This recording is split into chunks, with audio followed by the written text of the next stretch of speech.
Во рамките на кампањата разговори за обнова на Македонија, претседателот на ВМРО ДПМН Христијан Мицковски во саботата беше во Кочани, каде во паркот на Револуцијата се обрати на граѓаните, симпатизери и активисти на ВМРО ДПМН.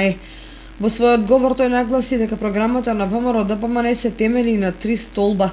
Првиот е владење на правото, вториот дигитализација, а третиот е македонизмот назад во Македонија, она кое што денеска насушно е потребно.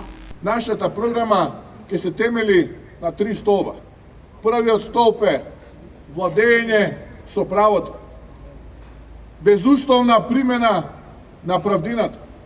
Вториот столб дигитализација. И некој денеска ќе рече што запнал овој со таа дигитализација, луѓе немаат леп да.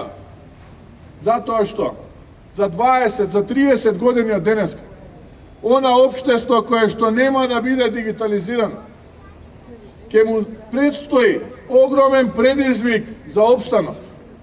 Ако некој пред 20 на години ги прашаше по младите генерации, па и оние средните, па и по старите, дека денеска денот не можеме да го замислиме без нашите смарт телефони, без нашите смарт алати, така ќе биде за 20-30 години од сега.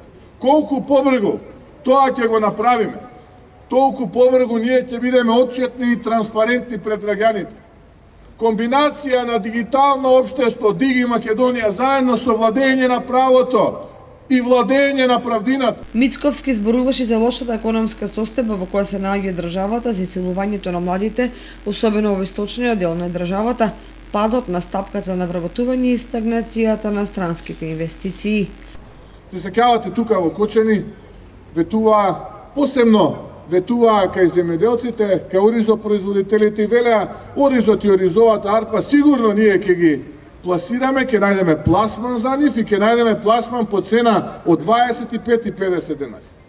Бев пред некој месец тука, септември беше, го отваравме штабот на ВМРО ДПМН во Кочани, разговаравме со оризопроизводителите и буквално најголемиот дел од нив ни рекоа планираме до година и да не ги ожнееме нивите, да не ги посееме, затоа што не само што не се исплати, туку потешко никогаш не било.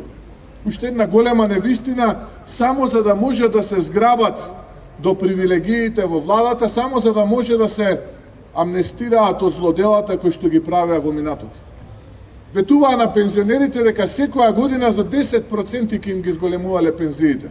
А во 2019-та на 1 јануари што направија?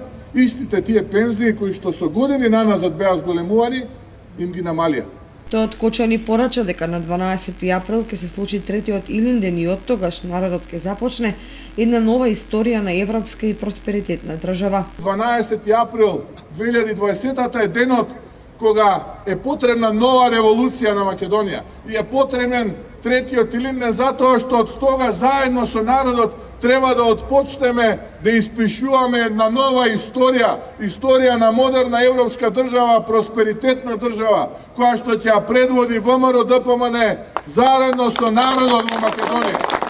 По разговорите во паркот, Мицковски одржа и партиски состаноци во штабот на партијата со членови на ВМРО ДПМН, а се сретна и со граѓани од околните населени места.